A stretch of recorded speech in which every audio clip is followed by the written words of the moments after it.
this is a bucket of crabs. What does a bucket of crabs have to do with the teaching today?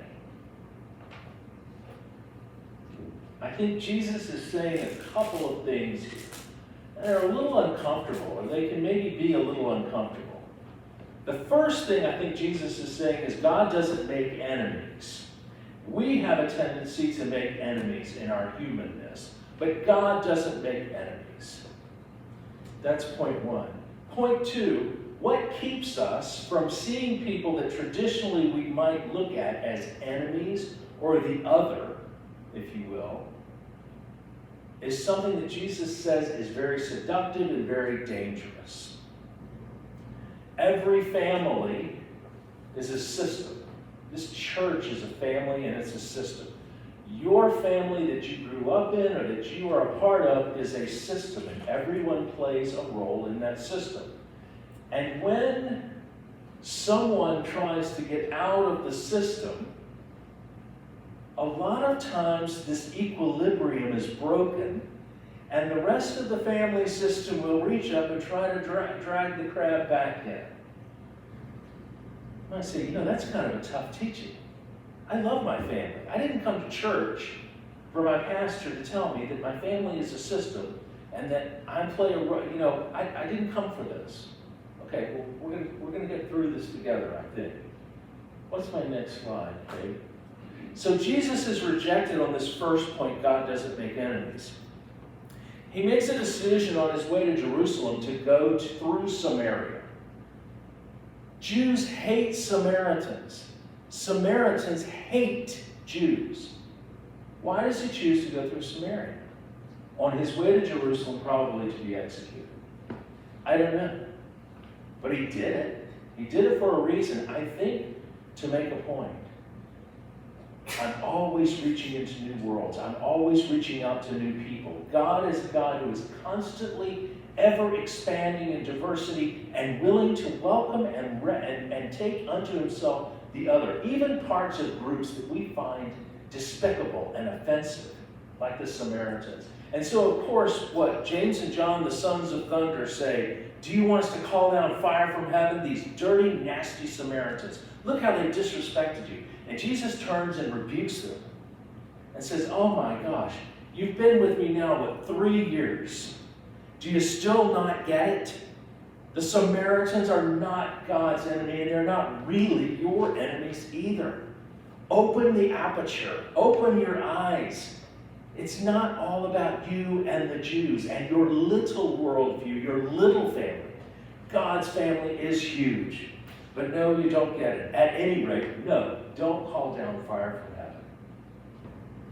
Can I get my next slide, Kate? So what is it that holds us back? One thing might be occupation.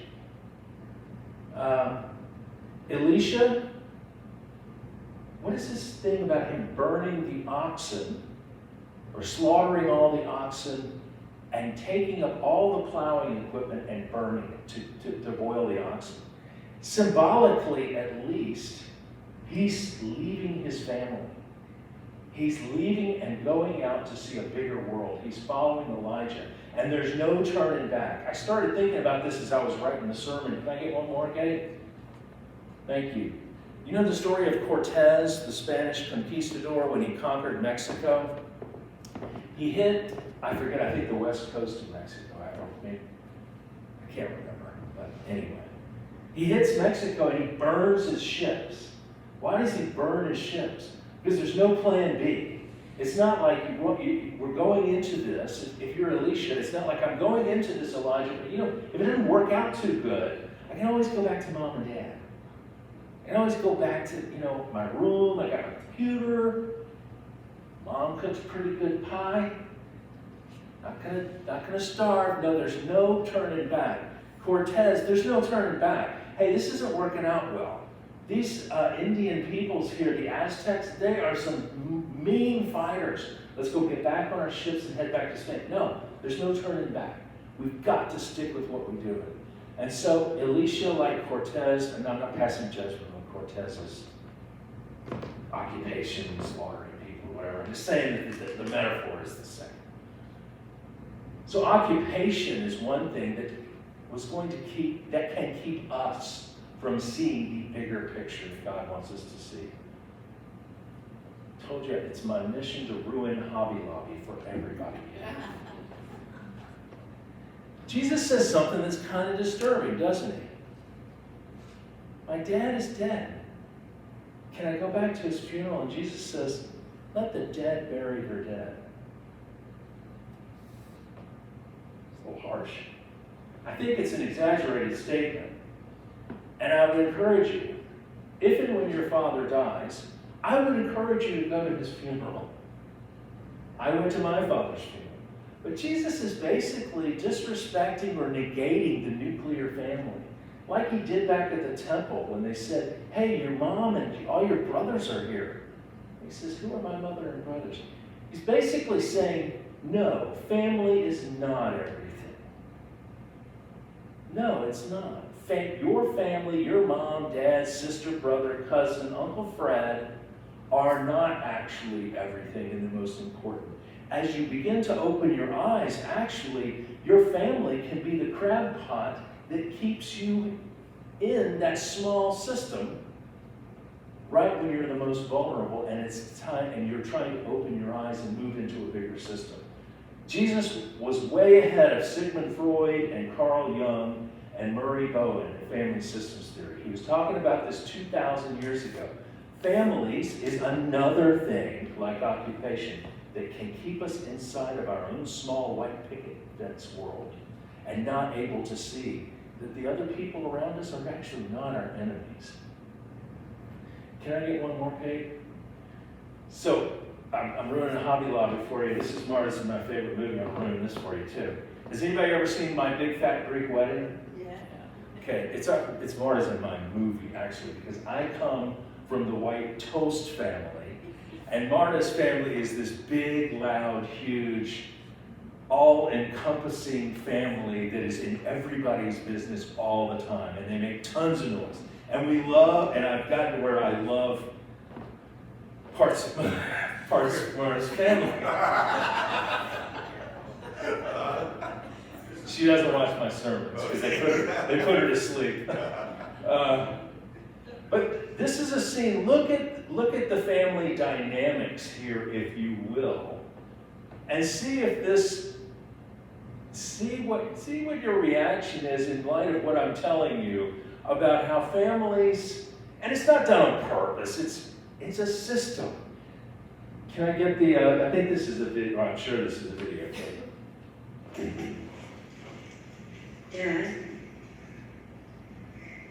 Dad, I've been going through our inventory, and I've noticed that we've been doing a lot of unnecessary ordering.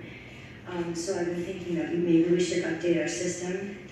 Like we could get a computer. I don't know if you remember, but I got all A's in computers. But there's a lot of new stuff to learn now, so if you want, I could go to college and take a few courses.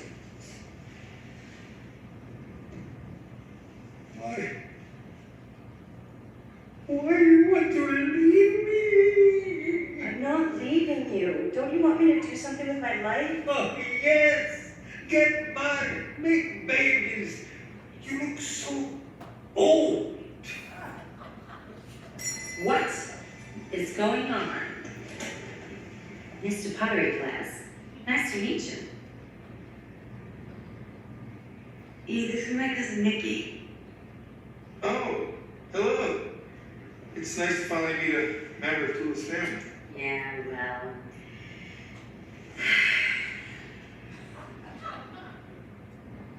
I know these few worries. Listen, the family knows. Last night, Vicky Pavlopoulos saw you sucking the lips off his head in the Denny's parking lot. Well, she told her mom, who told my mom, who told your mom. Let me put it this way. You're busted. Sneak around all over Chicago, but you never come here to ask me, can you date my daughter? Well, I'm sorry. When I asked you if I can date your daughter, sir, she's 30 years old. I am the head of this house. Okay.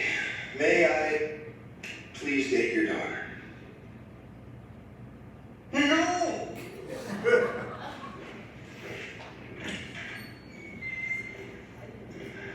I'll see you.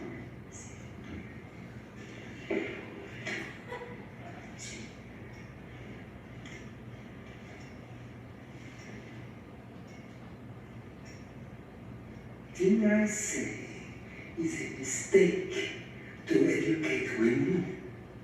But nobody listened to me. Now we have a boyfriend in the house. Is he nice Greek boy? No Greek. No Greek, Xeno. Xeno with the big long hair on top of his head.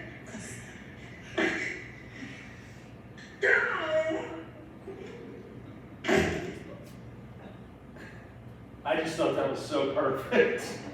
If you haven't seen My Big Fat Greek Wedding, please see it. It's absolutely hysterical, but in a way, it's funny, but in a way it's not funny, because at the end of the movie, they don't break out of the system. In fact, mom and dad, if it's a spoiler alert, sorry, this movie came out 20 years ago.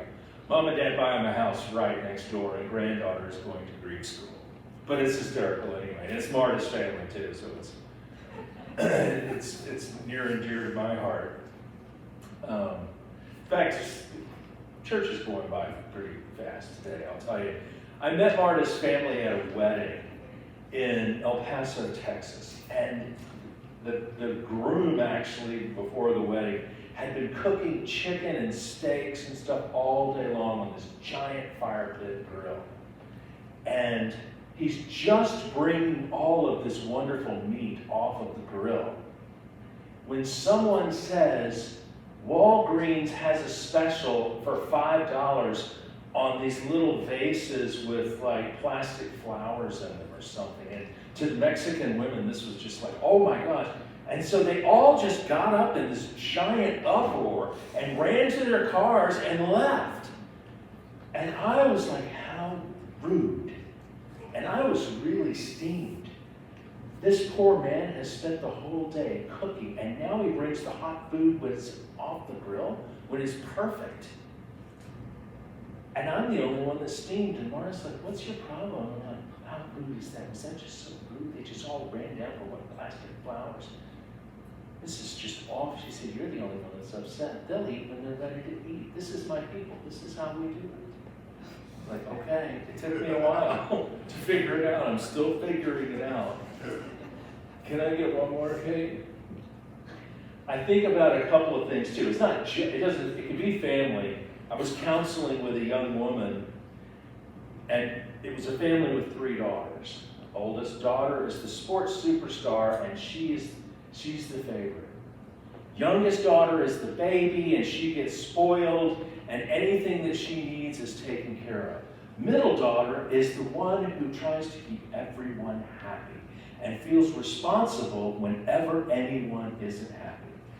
Mom and dad are divorced, mom has moved on, and so middle sister feels like she has to take care of dad all the time. Older sister 1 and sister 3, Christmas time, going with my boyfriend and his family. Sister 3, I'm going to blah, blah, blah. And sister 2 has to stay. She feels she has to stay because who's going to stay with dad? Finally, sister 2 gets the guts to say, you know what, this Christmas, I am going. And sister 1 and sister 3, it's up to y'all, but whatever, I'm leaving. My flight is on Friday. And Charlie, I can't understand why I still feel all this anxiety, but Dad comes home Tuesday from the doctor. And I said, Dad, what's wrong? Oh, it's nothing. You go ahead and have fun on your trip. Dad, what's wrong? Well, they think it might be cancer. Oh, no. When's your follow-up? Well, it's Friday. I'll have to cancel my flight. Next Christmas. Dad, can you give me a ride to the airport? I need to go. Okay, let's go. We're ready to go. Oh my gosh, where's my driver's license? It was sitting right here on the counter. Where's my driver's license? Oh goodness, right when it's too late for you to catch your flight, I found out Dad put it into the laundry. We found it in the washing machine, so I spent Christmas with Dad again. The following Christmas, Dad twisted his ankle on the way to the airport. Well, you're sitting here in the pews. You can see it, right? We can't see it, myself included, when we're sister two and that and we're in that system. And I think Jesus says, it's too dangerous for you to turn around and go back. You need to differentiate yourself from the family. And of course, my talking to sister number two, I said, it seems very interesting. It seems like every time you're getting ready to leave, something happens with your dad. You don't understand. He really did twist his ankle. I'm telling you, I was there. I saw it. We went to you're bringing this up. It sounds like I don't think we're getting anywhere. Well, you're right. We're not. We're not getting anywhere.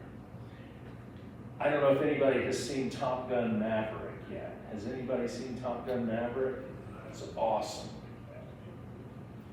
Marta and I went and saw it the other day at this IMAX theater thing where you can kick your feet out and the speakers are just amazing. And it was interesting because Marta and I both, we didn't realize this, she was doing it here and I was doing it here. I was crying throughout a lot of that movie. And I wasn't crying because it was sad, I wasn't crying because that was the life that I lived in the Navy. And the pull of that is still so strong, it's amazing. I saw the ready room, I saw the ship, I saw the camaraderie and the laughing and the joking when they were in the bar. And it reminded me as I was retiring from the Navy, I got back from Afghanistan, I was going to seminary. There were opportunities at the last minute, hey, do you want to stay for one more year, go back to Afghanistan and command intel forces again? And I would wait till Marta left, I hate to admit this, I would wait till Marta left, and I'd sit at the kitchen counter and I was emailing people. And she would come home and she said, what have you done now? Well, they really need somebody, and I think it needs to be me, because I've got the experience, And she just basically said, God, you're going to have to deal with them on this. These forces can be so strong that, I'm not judging sister number two because I've got it too.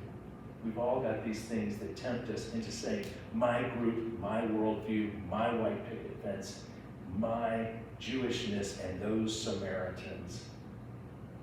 And it continues 2,000 years later. As I wrap up here, thanks, Dave.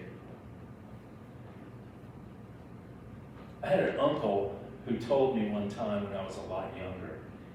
He was talking to me about the 1960s. And he said, Charlie, apart from the actual 5 years of the Civil War, we have never had a more dangerous, tumultuous time in our country's history. And that may be true as at that point, but I think right now, we're actually at a point in our country where we're in an antebellum stage. We're right before the Civil War, when I forget who it was, John C. Calhoun caned somebody on the floor of the Senate. He had to spend 3 days in the hospital. I think we're there. We can't hear each other at all. We have split and divided our country into groups. We saw it this week, and I don't discuss my politics at all up here, but we have lost the ability to hear each other because we are still dividing ourselves into these tiny groups. And that is exactly what the gospel of Jesus Christ came to undo. What other group, what other family system are we willing to embrace as part of the gospel of the good news of Jesus Christ, as individuals and as a church? I'll just let that hang there. Amen.